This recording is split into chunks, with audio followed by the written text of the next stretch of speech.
Bismillahirrahmanirrahim. Assalamualaikum warahmatullahi wabarakatuh. Sahabat-sahabat yang saya sayangi sekalian, di kesempatan pada siri kali ini, siri yang kedua ini, saya ingin menyambung lagi berkaitan dengan ayat Al-Quran yang ada kaitannya dengan Ramadan.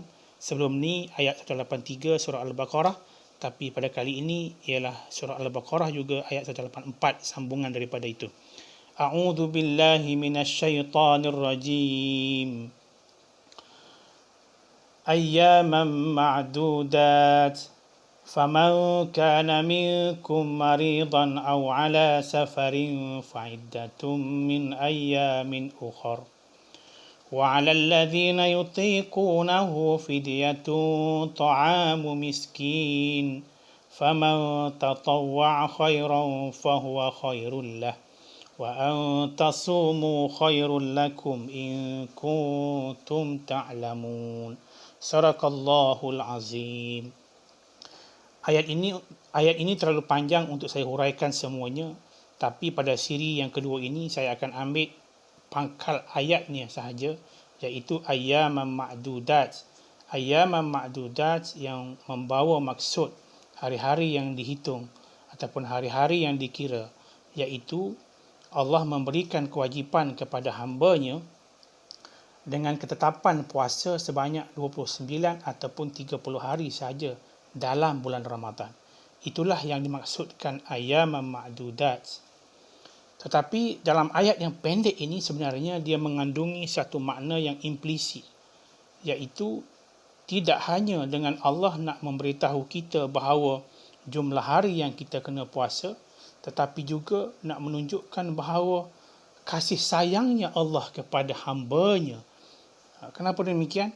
Kerana kasih sayang Allah itu, dia hanya memberikan kepada kita puasa dalam tempoh yang tidak lama, iaitu 30 hari ataupun sebulan sahaja. Kerana sifat Allah yang maha mengetahui, dia tahu bahawasanya hamba-Nya tidak mungkin akan dapat melaksanakannya jika Allah berikan dalam tempoh yang lama, melebihi daripada sebulan. Maka di sini sebagai kita, seorang hamba, orang yang diseru sebagai orang yang beriman, maka kita mestilah sepatutnya kita menerima kasih sayang Allah ini dengan kita melaksanakan perintah Ramadan dengan penuh penghayatan. Maka bagi orang yang melaksanakan perintah puasa ataupun Ramadan dengan penuh penghayatannya, seperti mana yang telah saya jelaskan dalam ayat 183 dalam siri yang pertama sebelum ini, yang akhirnya kita mendapat la'allakum tattaqun. Maka orang yang mendapat la'allakum tattaqun, sebenar-benar ketakwaan ini, maka akhirnya dia menyerap masuk dalam hatinya, yang nantinya apabila di akhir daripada Ramadan, maka datang satu perasaan sedih ataupun sayu mengingatkan Ramadan akan berlalu pergi. Maka dalam sembahyang tahajud mereka, maka dalam solat mereka, maka dalam doa mereka bercurailah menitik air mata mereka sebagai tanda kesedihan, kerana tidak mungkin lagi ataupun mereka belum pasti lagi untuk berjumpa dengan Ramadan yang akan datang. Beginilah keadaannya setiap tahun bagi orang-orang yang benar-benar menghayati Ramadan. Inilah yang dikatakan di sini mengandungi suatu makna bahawa antara makhluk dengan Khaliqnya ataupun dengan penciptanya ada satu hubungan dua hala secara tak langsung, yakni Allah memberikan kasih sayangnya kepada kita, lalu kita menyambut kasih sayangnya dengan penuh penghayatan.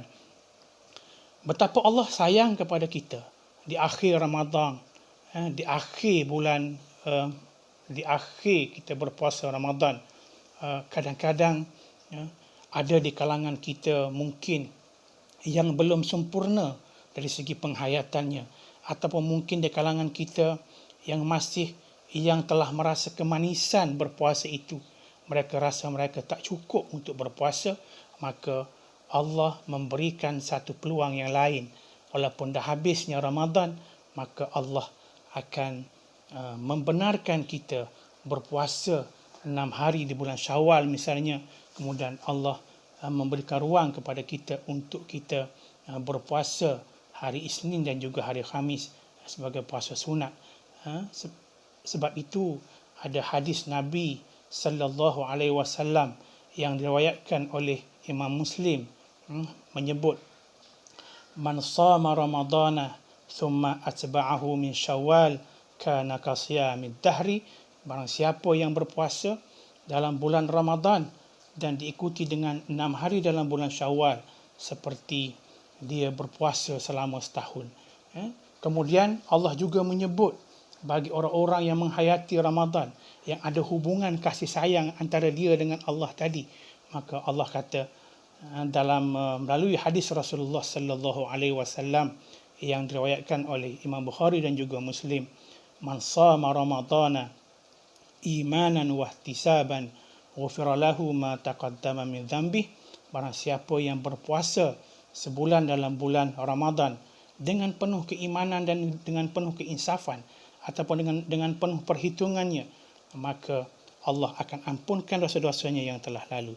Inilah dia antara kasih sayang Allah dengan kita sambut kasih sayang Allah itu, maka terjadilah hubungan dua hala antara kita dengan Allah Subhanahu Wa Taala, satu ikatan yang sangat kukuh yang melekat dalam jiwa kita sehingga kita menjadi seorang manusia yang sempurna di sisi Allah Subhanahu Wa Taala di dalam penghayatan kita selama Ramadan yang tidak pernah kita sia-siakan apabila datang setiap tahun kepada kita. Mudah-mudahan apa yang saya sampaikan ini ada manfaatnya untuk kita semua, yang baik daripada Allah Subhanahu Wa Taala, yang kurang daripada kelemahan saya. Insya-Allah kita sambung lagi potongan ayat 184 juga, tetapi pada siri yang ketiga akan datang insya-Allah. Yang baik daripada Allah Subhanahu Wa Taala, yang kurang daripada kelemahan saya. Aqulu qauli hadza. Assalamualaikum warahmatullahi wabarakatuh.